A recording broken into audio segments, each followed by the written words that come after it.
औज़ुबिल्लाहिमिनश्शैतानिर्रजीम बिस्मिल्लाहिर्रहमानिर्रहीम। Royal TV आपकी खिदमत में हाजिर होकर अस्सलाम वालेकुम पेश करता है। साथ ही साथ वीडियो का हदिया भी आपकी खिदमत में हाजिर है।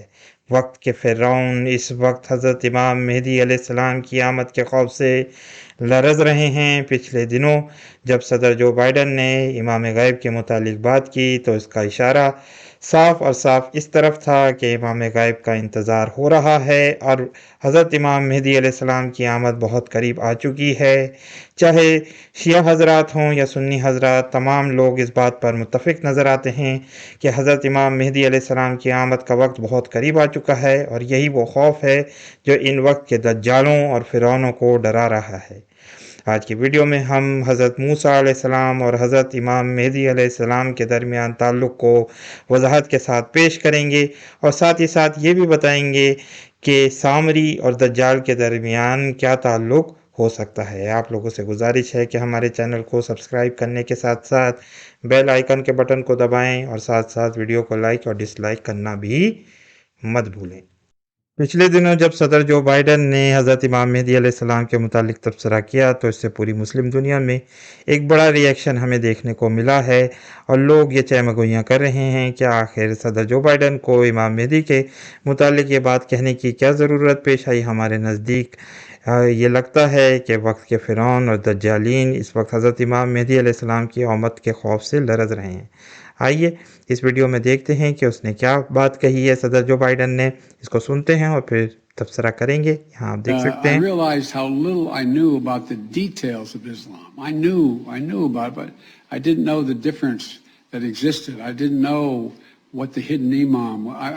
So I went out and I hired a full professor. इसमें ये बात इसने कही कि वो एक ज़माना था कि जब हज़रत इमाम मेहदी अलैहिस्सलाम के मुतालिक नहीं जानता था और क्या डिफरेंसेस पाए जाते हैं मुसलमान दुनिया में। आखिर ये कहने की क्या वजूहात पेश आई हैं। लगता यही है कि ये लोग भी हज़रत इमाम मेहदी अलैहिस्सलाम की आमद के खौफ से लरज़ रहे हैं, क्योंकि मशरिक़ वुस्ता में इस वक्त जो हालत हो चुकी है वो करीबन उसी सूरत हाल से मुमासलत रखती है जब एक ज़माने में फ़िरौनों ने बनी इसराइल को ग़ुलाम बना लिया था।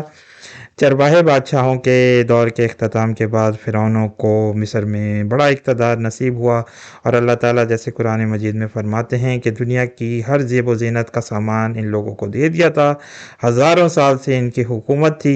यही वो वजूहात थी कि जब हज़रत मूसा अलैहिस्सलाम का ज़हूर हुआ है तो बनी इसराइल इंतहाई ग़ुलामी की ज़िंदगी वहाँ पर गुजार रहे थे और उस मसीहा का इंतज़ार कर रहे थे जो उन्हें आकर फ़िरौनों की ग़ुलामी से निजात दे। और तकरीबन आज मुसलमानों की सूरत हाल भी ऐसी ही नज़र आती है कि तमाम की तमाम मुसलमान दुनिया एक उस अज़ीम मसीहा का इंतज़ार कर रही है जिसको हम हज़रत इमाम मेहदी अलैहिस्सलाम की सूरत में जानते हैं कि वो इंशाअल्लाह एक वक्त आएगा कि तमाम मुसलमान को दुनिया को इस ग़ुलामी से निजात देंगे। और यही वो वजूहात हैं जिसकी बुनियाद पर इस वक्त सदर जो बाइडन जैसा अमरीकी हुक्मरान भी ये कहने पर मजबूर नज़र आता है कि इमाम मेहदी अलैहिस्सलाम का तसव्वुर इस्लाम में बहुत अहमियत का हामिल है। आपको ये थोड़े से तफसीलात बताते चलें कि हज़रत मूसा अलैहिस्सलाम की आमद तकरीबन हज़रत ईसा अलैहिस्सलाम की आमद से 1300 से या 1500 कबल अज़ मसीह में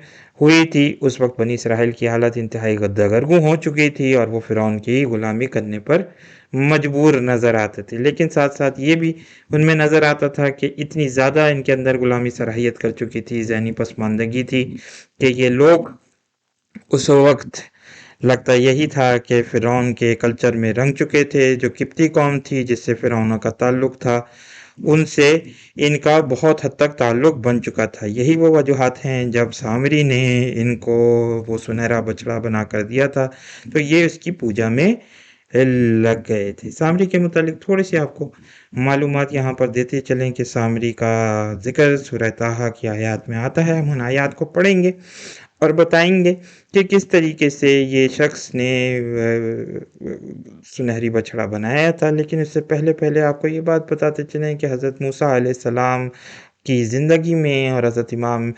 मेहदी की ज़िंदगी में काफ़ी हद तक मुमासलत पाई जाती है, क्योंकि हज़रत मूसा अलैहिस्सलाम की ज़िंदगी भी 3 अदवार से गुज़री, और जैसा कि रसूल अल्लाह सल्लल्लाहु अलैहि वसल्लम ने हमें ये बताया है कि हज़रत इमाम मेहदी अलैहिस्सलाम की ज़िंदगी भी 3 अदवार में होगी, जबकि वो जैसा कि एक हदीस में हमें मिलता भी है कि अल्लाह ताला उनकी एक रात में उनको नेकी और हिदायत बख्श देंगे। यानी इससे ये साफ उलमा ये कहते हैं कि इससे साफ ज़ाहिर होता है कि हज़रत इमाम मेहदी अलैहिस्सलाम बहुत परहेज़गार या मुसलमान नेक मुसलमान बहुत ज़्यादा नहीं होंगे, लेकिन अल्लाह ताला फिर उनकी इस्लाह फ़रमाएँगे और एक रात में उनको वो हिदायत और वो नेकी और वो खूबियाँ बख्श दी जाएँगी, जिसकी बुनियाद पर वो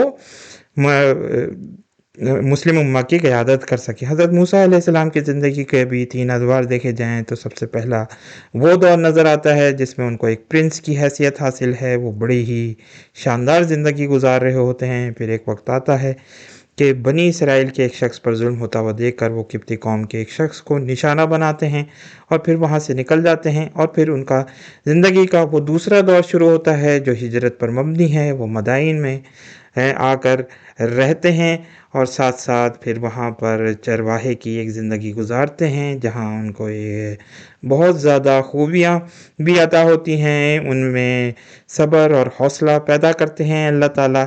और फिर तीसरा वो दौर आता है कि जब वो वापस लौट रहे होते हैं तो उन्हें आग नज़र आती है और फिर उन्हें नबूवत बख्श दी जाती है। गो के वो भी हज़रत इमाम मेहदी अलैहिस्सलाम की तरह ये बात कहते हैं, जैसा कि हज़रत इमाम मेहदी अलैहिस्सलाम जब उन्हें खिलाफत बख्शी जा रही होगी तो वो ये कहेंगे कि मैं इस खिलाफत का हकदार नहीं हूँ। कुछ ऐसी ही बात हज़रत मूसा अलैहिस्सलाम ने भी कही थी अल्लाह ताला को कि हारून मेरे भाई हैं, इनको नबूवत बख्श दीजिए, लेकिन अल्लाह ताला ने ये साफ फरमाया था कि नबूवत सिर्फ़ तुम्हारा काम है और हारून जो हैं वो वज़ीर के तौर पर तुम्हारे काम करते रहेंगे। तो ये मुफासलातें हमें मिलती हैं। सामरी के मुतालिक आपको फिर एक दफ़ा बताते चलें कि ये किब्ती कौम का एक शख्स था जो एक बड़ा जादूगर समझा जाता था और इसके पास वो खुफिया क़ुव्वतें थीं, जिसको हम दज्जाल की क़ुव्वतों से काफ़ी हद तक मुमासलत इसमें पाई जाती है। दज्जाल भी जब ज़ाहिर होगा तो ऐसे ही करिश्मात दिखाएगा जैसे कि इसने दिखाया था। और फिर हम आपको सूरह ताहा की वो आयत भी पढ़ के सुनाएंगे जिसमें आपको अंदाज़ा होगा कि हम क्या बात कहने जा रहे हैं।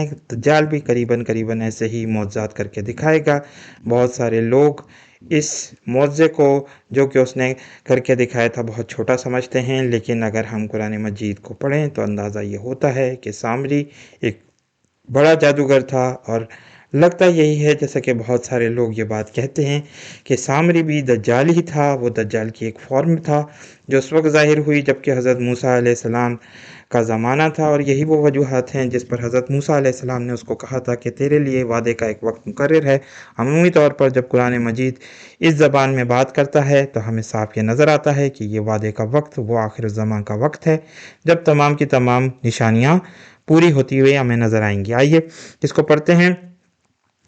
आयत नंबर 96 के तर्जुमे को पढ़ते हैं। इसने जवाब दिया, यहाँ पर ये बात है कि जब हज़रत मूसा अलैहिस्सलाम ने सामरी से पूछा था कि तूने क्या देखा था और क्यों ये बनाया, तो वो बताएगा कि उसने वो चीज़ देखी थी। आइए वो पढ़ते हैं, फिर अंदाज़ा हमें होगा कि वो किस तरीके की बात कर रहा है, जो कि इंतहाई दिलचस्प है हमारी नज़र में। हमने इसके मुतालिक काफ़ी रिसर्च की है। इसने जवाब दिया, मैंने वो चीज़ देखी जो इन लोगों को नज़र ना आई, बस मैंने रसूल के नक्शे कदम से एक मुट्ठी उठा ली और इसको डाल दिया। मेरे नफ्स ने मुझे कुछ ऐसे ही सुझाया। यहाँ कुरान मजीद हमें ये ज़बरदस्त बात बताता है कि उसने हज़रत जिब्राईल अलैहिस्सलाम के नक्शे पा के मिट्टी उठाई थी। आखिर सवाल ये पैदा होता है कि उसको ये मिट्टी कैसी नज़र आई, जबकि और किस तरीके से उसने ये पहचाना कि यही हज़रत जिब्राईल अलैहिस्सलाम के कदम की मिट्टी है। तो इससे ये नज़र आता है कि सामरी के पास वो क़ुव्वतें मौजूद थीं जिसको हम ब्लैक मैजिक को कह सकते हैं। उसके पास ऐसी अनजानी और काली क़ुव्वतें थीं जिसकी बुनियाद पर उसने ये देख लिया था कि ये हज़रत जिब्राईल अलैहिस्सलाम के पैर की मिट्टी है, और इसको डाल दिया और इसकी मदद से इसने वो बछड़ा बनाया जो कि बछड़े की आवाज़ निकालता था। इससे ये महसूस होता है कि ये एक बड़ा मोज़ा था जो कि उसने कर दिखाया और एक जादू उसने لوگوں کو کر کے بتایا۔ موسیٰ نے کہا اچھا تو جا، اب زندگی بھر تجھے یہی پکارتے رہنا ہے کہ مجھے نہ چھونا، اور تیرے لیے باس پرس کا ایک وقت مقرر ہے جو تجھ سے ہرگز نہ ٹلے گا، یعنی ایک وقت آئے گا جب تجھ سے باس پرس کی جائے گی، یا تجھے وعدے کا ایک وقت تیرے لیے مقرر ہے۔ لَکَ مُوعِدًا لن تخلفہ کا لفظ استعمال کیا گیا ہے، یعنی تیرے لیے وعدے کا ایک وقت مقرر ہے جو تیرے سے ہرگز نہ ٹلے گا، یعنی وہ وقت آ جائے گا، وہ آخر الزمان کا وقت جب دجال حاضر ہو جائے گا، دنیا میں نکل آئے گا، اور پھر اس کا حضرت عیسیٰ علیہ السلام کے ساتھ مقابلہ ہوگا۔ اور دیکھ اپنے اس خدا کو جس پر تو ریجھا ہوا تھا، اب ہم اسے جلا دیں گے اور ریزہ ریزہ کر کے دریا میں بہا دیں گے۔ لوگوں، تمہارا خدا تو بس ایک ہی اللہ ہے، جس کے سوا اور کوئی خدا نہیں ہے، ہر چیز پر اس کا علم حاوی ہے۔ بہت سارے حضرات یہ سوال یہاں پر اٹھاتے ہیں کہ جب بنی اسرائیل کو اتنی سخت سزا دی گئی تھی کہ ان کے لوگوں کو قتل کیا گیا تھا، تو سامری کو کیوں چھوڑا گیا؟ یہاں یہی بات ہم کہنے پر مجبور نظر آتے ہیں کہ سامری کو اس لیے ہی چھوڑا گیا کیونکہ وہ دجال کی ایک قسم تھا، وہ آخر الزمان میں حاضر ہوگا، اور پھر حضرت عیسیٰ علیہ السلام ہی اس کو قتل کر کے تو سارے نظام کو، جس وقت فرعونوں کا نظام ہمیں نظر آتا ہے، یہ سنہرا بچڑا جو پوری دنیا میں تشکیل دے دیا گیا ہے، جس کو ہم یہاں اقتصادی نظام کے طور پر دیکھتے ہیں، اس کو بھی اللہ تعالیٰ ایک وقت آئے گا کہ ریزہ ریزہ کر دیں گے اور اس کی راکھ بہا دی جائے گی۔ اللہ تعالیٰ سے دعا ہے کہ اللہ تعالیٰ مسلمانوں کو حضرت امام مہدی علیہ السلام اور حضرت عیسیٰ علیہ السلام کی آمد کے لیے تیاری کرنے کا موقع فراہم کریں۔ آمین ثم آمین۔